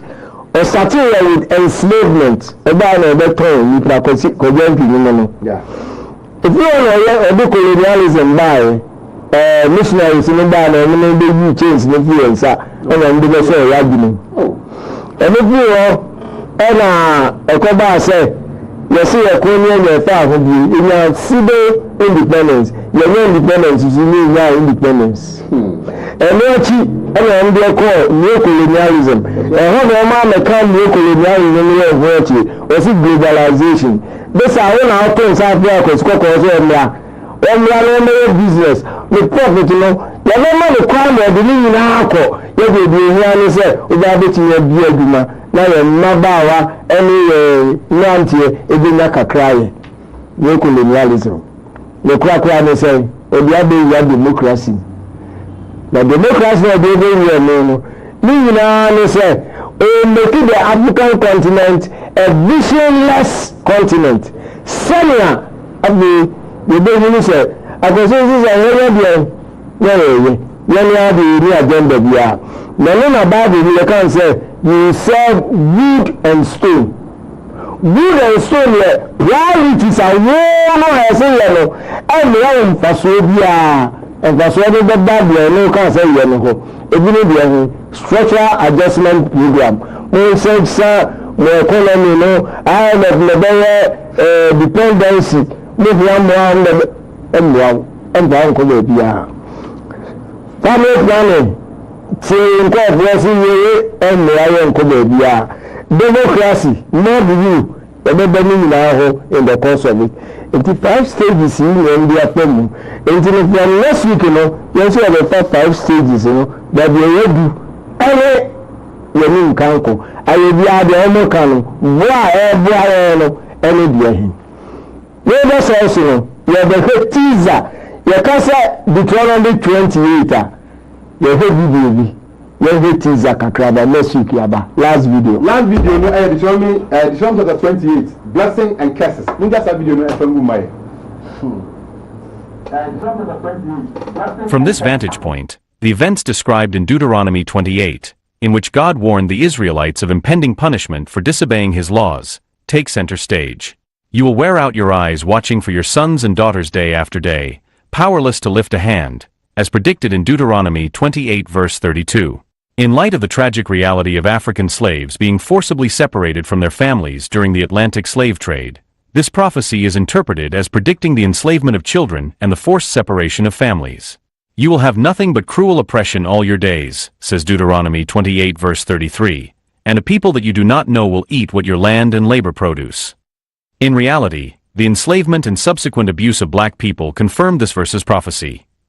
You and the king you appointed will be led by the Lord to a country neither you nor your forefathers have ever heard of, Deuteronomy 28 verse 36. Other deities, made of wood and stone, will be worshipped there. The Israelites would be led astray and taken captive to faraway places in this prophecy, where they will be forced to embrace the beliefs and customs of their captors. The prediction came true when the religion of the slave owners, Christianity, was adopted by millions of enslaved Africans. They had no idea how to get back home after being transported to faraway places like the Americas and Europe, where they knew no one. Many modern-day readers of Deuteronomy believe that the book's prophecies were already fulfilled prior to the enslavement of Africans and hence cannot be further expanded upon. Reading these verses closely, though, makes it crystal clear that the slave trade across the Atlantic was foretold. It should be noted that God addresses the Israelites in Deuteronomy. Upon examination of the individual who realized the prophecy, it becomes evident that the focus of Deuteronomy was African slaves, forging a connection between the ancient Hebrew Israelites and them. A nation whose language you will not understand will be brought against you by the Lord from far and wide, as warned in Deuteronomy 28 verse 49. Either the United States or the European colonizers, who were both involved in the transatlantic slave trade, come to mind when one thinks about the faraway and end of the earth nation. The prophecy about a foreign nation oppressing the Israelites due to their strange language and culture was fulfilled by them. Then the Lord will scatter you among all nations, from one end of the earth to the other, says Deuteronomy 28 verse 64. You and your forefathers have never known the gods of stone and wood, but there you will worship them. In the same way that Africans were forcibly assimilated into different cultures and religions during the Atlantic slave trade, this prophecy is seen as predicting the global dispersion of the Israelites. The Lord will send you back in ships to Egypt on a journey I said you should never make again, reads Deuteronomy 28 verse 68, a foreboding passage. There you'll try to sell yourselves as slaves to your enemies, but nobody will buy you.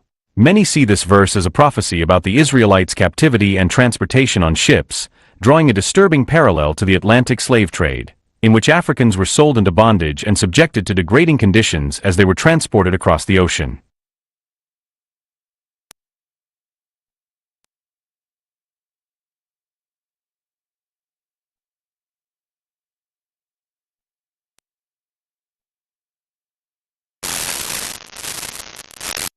abusua sabi wani gusu a wo share eye dwumadi a efe no Wake Up Africa royal television so na we history a efa Israel for ho a enu ni Deuteronomy chapter 28 a efo fili ya bedu transatlantic slave trader ye ba ya Elmina Castle ye be fa ya ye obabi a wunya dupe ye say eho ye place of no return eno ene Deuteronomy chapter 28 yes here den konson be gu monsa obi manso we ebeto yen pepepe eno na ofa agimre ne wa cheche osane me ya di twato kwa video o de twato yen ko ofa ho na the last word ofa so na yakano last week ene ebodom suko enti me das ofa me so me das pa ene ofa enema ofa bie so no ano din na me ho adwiri me na trosem no papa no wa beni wo mu isan say ejise onu kwa okai o say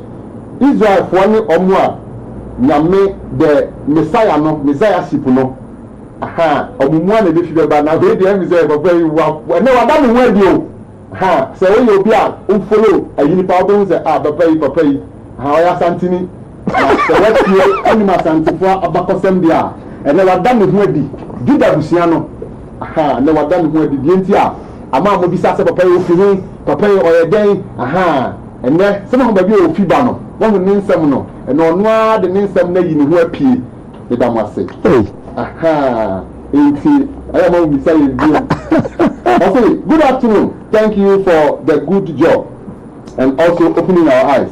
I want to know what the way forward and to be independent again.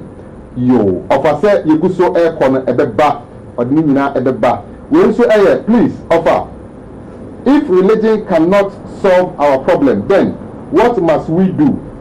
Emmanuel Kumase religion boss say be enye no so entumi empire enye nti offer say mo dey follow gusutie na beba. Shalom very big thanks for the teachings. My greetings to all Hebrew family. Let's all come together and do it because it's possible. From Sofumami Swag. You all, Mama Africa. Swag. Good afternoon. Thank you for the good job and also opening our eyes. I want to know, MC, I can't wait that I'm so standing by him. I'll say this topic is well understood. The Africans will reset and upgrade from this deception brought by the white man. Good teachers, my greetings to you all. Watching you live from Dunkwa Onofin, Elom. Holozi Patawudi no Samanyani Yafatemi why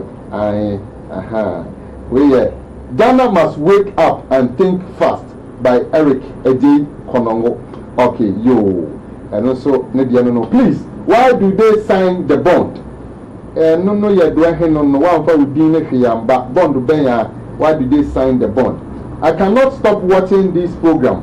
Offer, you are true Hebrew man. Thank you. This time, my cousin is the fish. Hey, what did you? The meat. Asemo. What the maintias here, Papa? You are talking about Africa, but I don't know why you read the Bible throughout in English. I do. Watching you live from Akimoda, please. Don't you have 3 Bible there because my grandfather is watching some. And my grandfather Antino yen kan twi we ho. Amanfo nso a enso wo baby a se kasa ni nyina no fa ye no twi mo. Enti ye kan obi nso so ye kan no brofman obi nso anya bi kakra. Good afternoon, this is Fred. Okpei Gono. Question. If we should go with today's topic, then majority of us will never be clean and I'm saying topic. I think last week. Yeah, way they are better than. Good afternoon, leaders. This is Kwesi Kranting Tessie. Please, how were they able to deceive the whole of black race and by extension Africa in total? Our forefathers did not help us at all. Yo. I know what they are by. The volume is okay. You are not check it. I say good afternoon, people of Jehovah. Keep up the good. You have really opened our eyes, and we are awake now. We are your people. Opening branch in Boko. I have been listening to you for the past 4 years. Justice from Boko. Okay, yo. Yeah, the message in the Siania Chayaho Abayaba, Niohono, and the better also.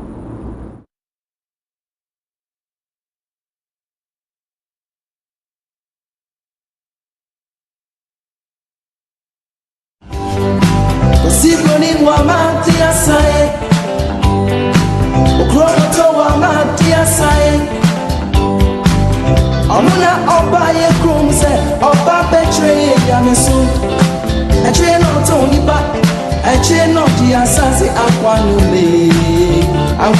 mana dia sabio akwanu mana dia sabio akwanu mana dia sabio akwanu mana dia sabio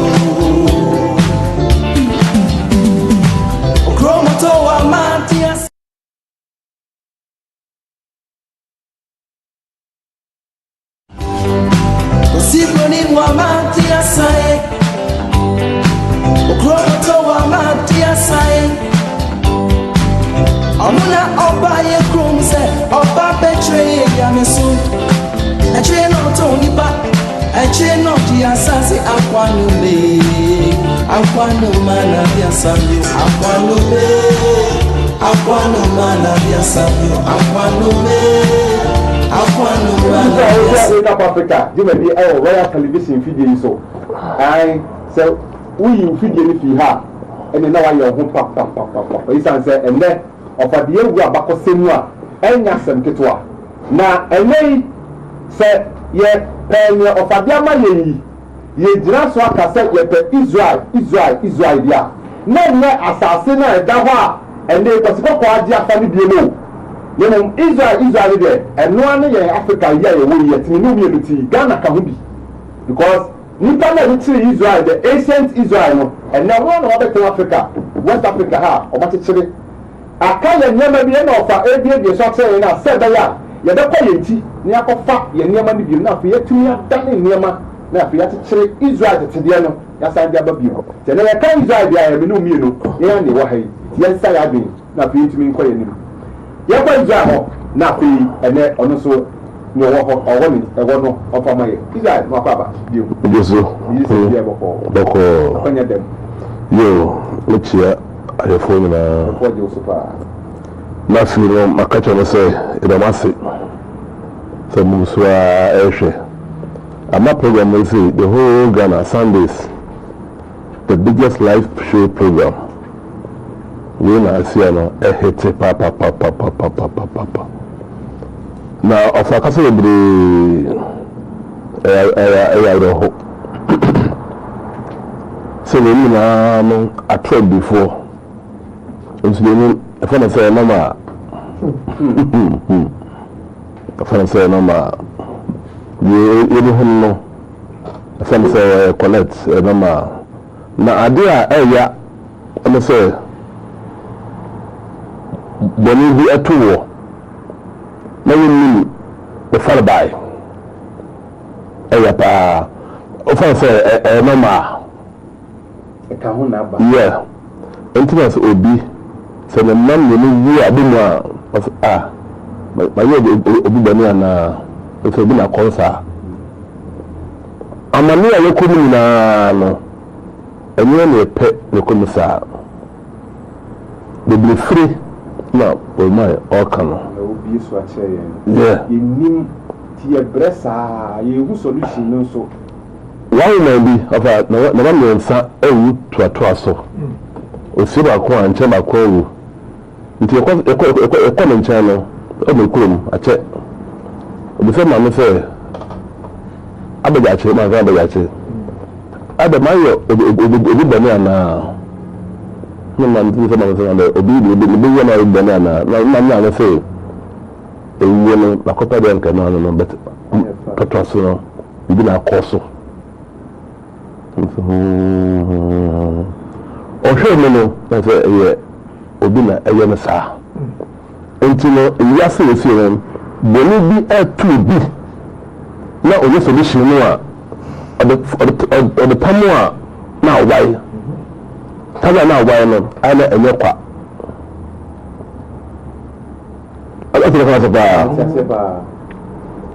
Africa ya how any here ya fa say eye normal okwa so be nu a so solution before now o so oya zan no na okolation de no aje na kabisu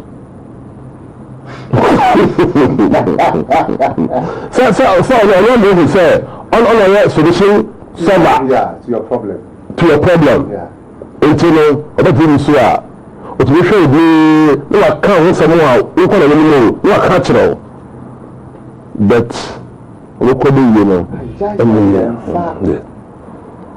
it is all on the mama I can say also Thanksgiving prayer Muhammad Kayo last week you see all the bureau now on the mama the kanga Sunday no meaning send no deputy communication minister you kind that's what I like to do.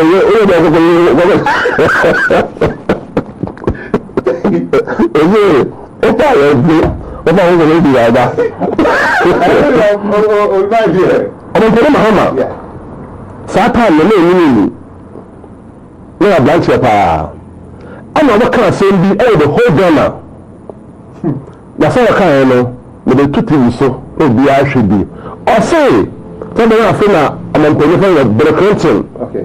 What about Ghana? Okay. Also, creating man of Bayano. A second coming is like second coming of Jesus Christ. Mama the cry and you that picture no ento so emfa emaye. Mo ba that picture no ento so maye. Oh baby Africa, you be a yedu. Ti pesi kokokra no e ba ye man ni mo a. One video. Koko bakura na kire se yehu ne se oye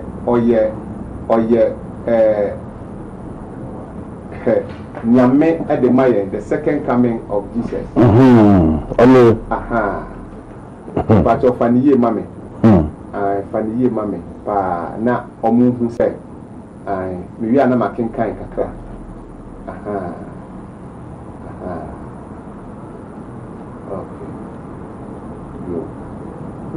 Yes, sir. Okay. 20th Africa's Messiah. Okay. Okay.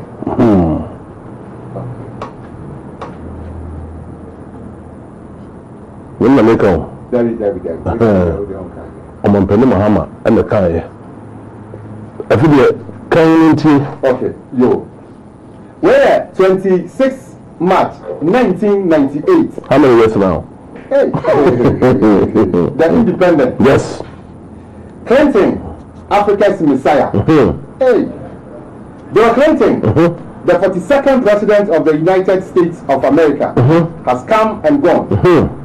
But the memories of the historic visit linger on. Deputy Minister for Communication, Mr. John Mahama, remarked that the visit of Clinton to Ghana was like the second coming of Jesus Christ.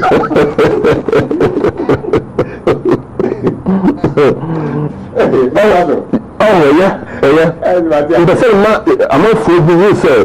You're going to feel a trouble with your money. Tell me, you're going to see you. Yes, I know you know. 1998. Who calculate money? Okay. That's about your branch. Yes. Yeah, communicate. It's unfair. The thing says, yeah, how no, the next guy a free minute. I until no, Clinton by animal, or who say, I forgot if I do one on one. Okay, Bushy die, okay, Balaka die, okay, but couldn't also the shit too. Trump, okay, shit too. 27 years. Yes, you keep up to date. Family now a communication deputy communication minister. Yeah. If you're not, I'm not for him say, you're going to phone and be a minimum. So that's me being, you know, yes, I don't know. It's now why? Now why? If you give me a trouble on the fair, if I put a review, you will find no way. Now why? So it's even doing, you know, and you're catching. This is now. Oh, yeah.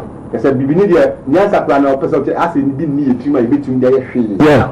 We are the car and Yajuma. You say, a brother, Bremen, you need to be free, you need free, sir, or Bremen. Almost the cost. Oh, no, no. You are probably a anything yourself, or only for about that's a high before. Yeah. To a bass and high before, and so no proud. Then you just say, a man is shame, no call a minute castle. Go show the prophetic. Ah, be a little animal. Castle animal. It's really tear a dano, it's so animal. People's castle animal, and you dano, it's so animal. When they say, when man say, no car, a place of no return. I'm going to Empire. And find a couple of say, only very shaman, sir. The Idaho. I need to look for, or can't say, a better to a customer in Suno, and yet, we provide a quano, we see ye, if you want to live in, we could see the house. Also, I can say, you're for Friday, if I hear Africa, no, I don't know, never.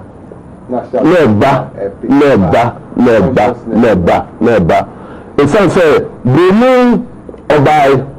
Bye, no, I must have a wow.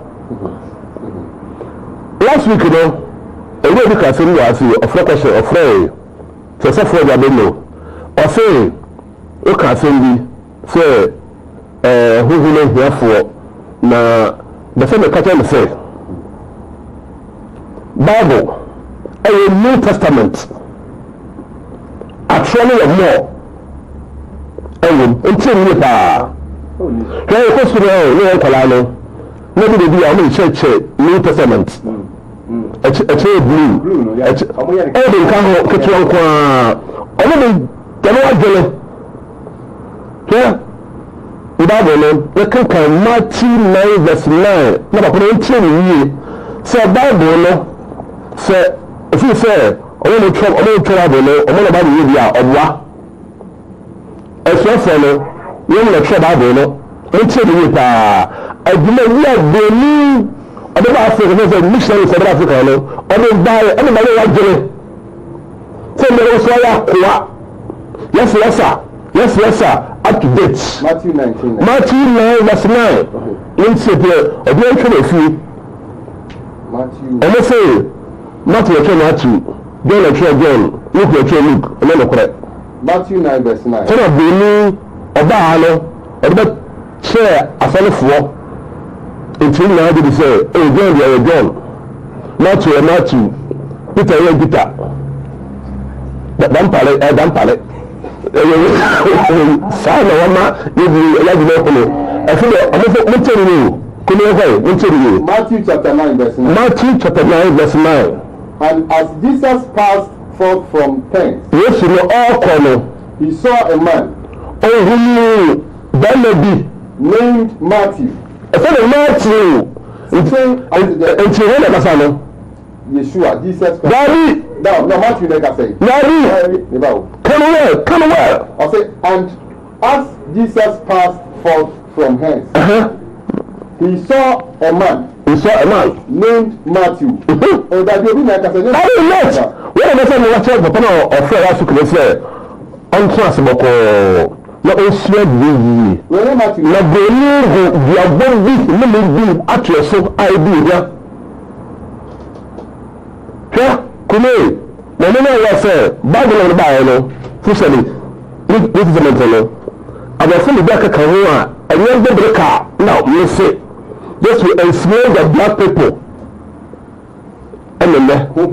yes and no me interpret say you can say who me here say interpretation dey by mastresa che dey say dey letter no the kind from the compatriot fabla no sha dey okay letter King Leopold extra you know and one na yasan abaso aye kan dear compatriot these are some of the principles you must apply yes man about Africa until compatriot in Africa no you only have some apply techniques some apply quite you will find many more in the book that will be given to you at the end of this section teach the gospel of the Africans gospel yeah the four gospel no yeah and the key yeah in Africa yeah it interpretation yeah so today say the beginning of swara I know here sir teach the gospel to the Africans in an African style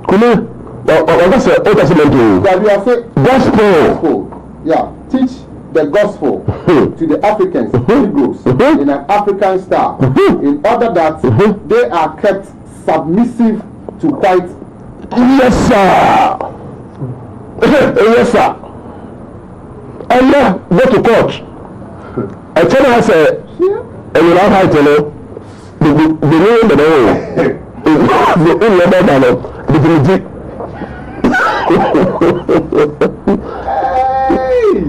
I said, "Did you show me? You know, did you show I say, they should not rebel against the injustice done to them by the colonists. Did the economy say, submit yourself to them? The horse, na bẹ́ẹ̀ gbé ìkọ́rọ̀ yìí sùn kwan pẹ̀lú ìjọ̀wọ́sì. náà sísá ògbóòdù ní ebi ẹni bẹ́ẹ̀. transmitting. náà fà ògbóòdù ní nkọ. to interpret the gospel. yeah.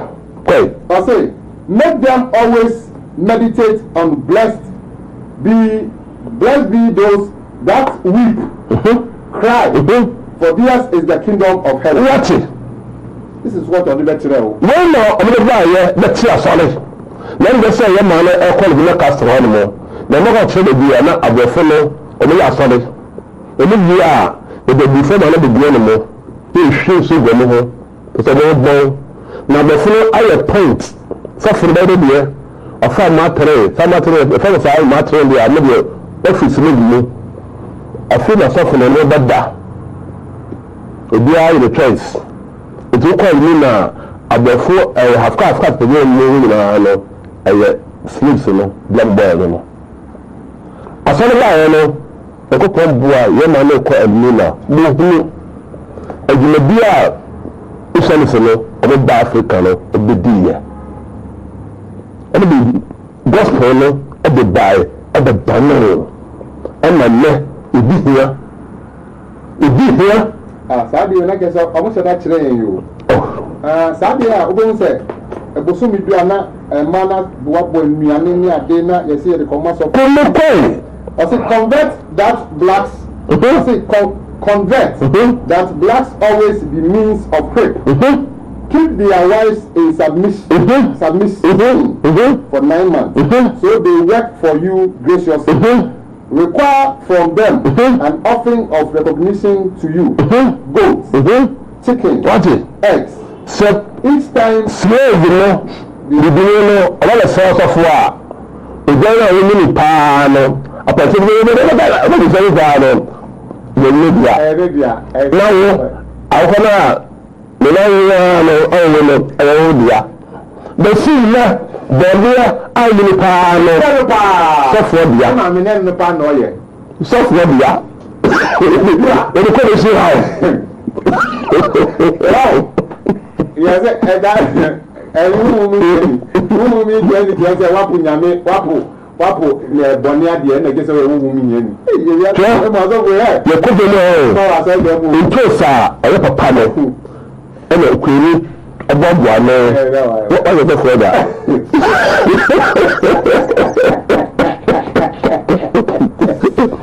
ɔfa hwɛ ebinom ɛdi obuo ɛna yɛ kunum ɛna sɔfoɔ kyɛ yɛ kunum. aduane a sɔfoɔ ɛbɛbi ne special no ne kuro no ni because ɛyɛ ne nipa adwuma aduane ne bi ayɛ no ɛna ɛkɔfo no ɔmo to aso ɛna wait ɛfa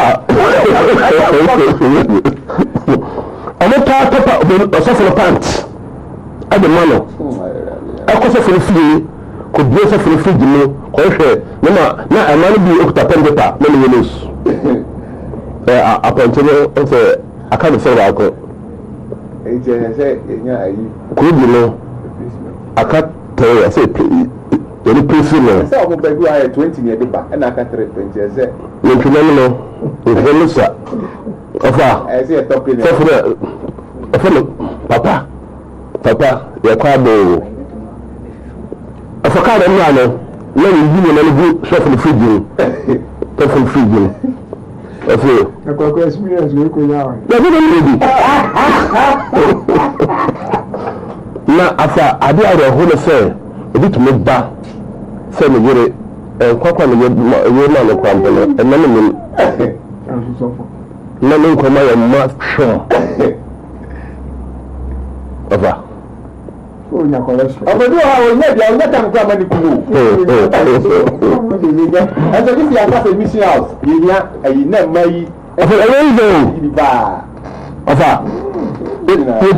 ekọsọ fufu yìí fún abọfo no ọmọ kyerẹ abufuo okọsọ fufu yìí a fọ odwan akọkọ kosua fọ wei nnuane a ɛyɛ papa ọmọ fẹ yẹ na mo ti yẹ ìrẹsì no ọfà otumi gyina bɔɔdeɛ bɔɔde yi bɛ obi ɛfɛ nsanka na obi nso bɛ kan na bɛ dua ɛho dua papa na afei no yɛde egyina no etwa akɔnɔ sɔfoɔ dua ɛno nti no yɛde eni ka no wate aseɛ hwɛ adeɛ last one ɔmo sɛ yɛyɛ ehuafoɔ mboa the whole world ɔhene a ɔba gold iti nebo ne nafe gold ko ka fe yan fo da so tu fo me video kaka MC amofa video no ento so mfa ma abusian fo mo hwe bi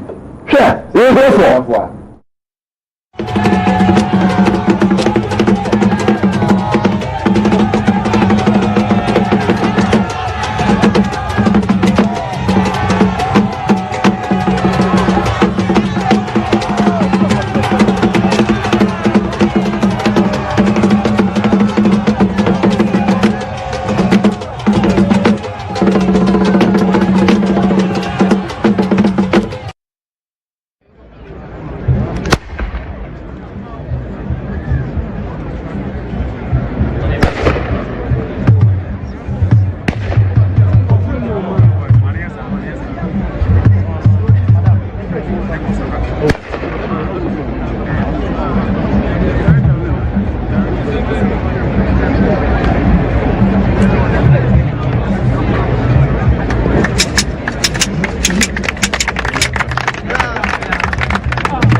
Sabi we need to say we wake up Africa Jumadi na we television so na obenya we Jumadi bi e course so na me jama ma of Israel na for no achechire mu e dey ama abusia here ebenye musuo se roka se land we say ehia asase also bi ni no o me go ko to fo yeah saganti wo o me ba Africa no go dem be lutu ye o me wi aye o me koye no egu British Museum. Looking for say, what do you do? That be a fella upon Pandia, Zanamano upon Pandia, Scarco, maybe yai, everybody, any good medium has you. You for the F. This means here. I think I think you're going to say, not play, and I brown, bets, and if I do ya, into the church of ya, did ya, some Friday, Fabro. That is it. Buckingham Palace for us. Yes, it's there for sound. Now, the time until next week, it will be here for some of the I catch I reject it. Okay, yeah, that's say, what to me at the end, as he walks up. What I line no enter my now, a Busian so into me for one December Embra. And we say I am called Benjamin from Bombay, Kente, Papa Krum. African Americans, we are weak. African Americans, we are weak. Okay, okay. I'm Sir Ernest from Impriso. I'm truly grateful to Wafaya Koku Dankwa, Israel, and you, Brother Kumi. You have enlightened me to know that church was only created for us to disobey the creator of the universe. Christianity is full of delusions. Great teachers, I'm truly grateful to you for the insight, for showing us the ways of the creator. Say Ernest from Bayaso. Okay, Ernest, say. I'm called Benjamin from, okay, where there, Yakai or no, that. Okay. Hi, please. My name is Isaac Osei. I'm watching live from Ashanti Achim Jansa. This man is very intelligent. May God bless him. Hi, please. Why Kulu watching live from Ashanti Achim Okay. Hi. Good afternoon. During my research through this program. Hello, Udini Papa Ofefi. Hello, good afternoon. Good afternoon. Udini Papa Ofefi. Professor JJ ni the cassette senior. Okay, JJ Yanko. Let's see about that because I know that to be a senior. Yo, what? It is in a part of the modern church. Now, I don't know